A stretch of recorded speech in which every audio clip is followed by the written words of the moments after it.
కామారెడ్డి జిల్లా కేంద్రంలో మంత్రి హరీష్ రావు కేసీఆర్ న్యూట్రిషన్ కిట్ పంపిణీ కార్యక్రమాన్ని లాంఛనంగా ప్రారంభించారు.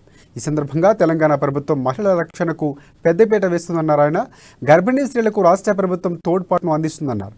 సీఎం కేసీఆర్ నేతృత్వంలో గర్భిణీ స్త్రీల రక్షణకు చర్యలు తీసుకుంటున్నామని ప్రభుత్వం పన్నులు ఎక్కువ చేస్తా ఉంది, కానీ కేంద్రంలో ఉండే ప్రభుత్వం మాత్రం పన్నులు ఎక్కువ వేస్తా ఉంది. పన్నులు వేసుడు బీజేపీ వాళ్ళ వంతు, పన్ను బీఆర్ఎస్ వాళ్ళ వంతు అయిపోయింది. ఇలా ఎన్ని పనులు మీరు ఆలోచించండి. ఆడబిడ్డల కోసం, మన రాష్ట్రంలో ఉండే మహిళల కోసం ముఖ్యమంత్రి గారు ఎన్ని పనులు చేసిండ్రో ఒకసారి నేను మీకు గుర్తు చేసే ప్రయత్నం చేస్తాను. పొద్దున్న లేవగానే మంచినీళ్ల కోసం అక్కా చెల్లె ఇబ్బంది పడేవాళ్ళు. ఇవాళ ఈ రాష్ట్రంలో ఏ చెల్లె గాని ఏ అక్క గాని బిబట్టుకొని రోడ్డు మీదకి వస్తుందా? ప్రతి ఇంటికి నల్లా పెట్టి స్వచ్ఛమైన శుద్ధ త్రాగునీరిచ్చి మా అక్కా చెల్లెల కష్టాలు తీర్చిన నాయకుడు ఇవాళ మన ముఖ్యమంత్రి కేసీఆర్.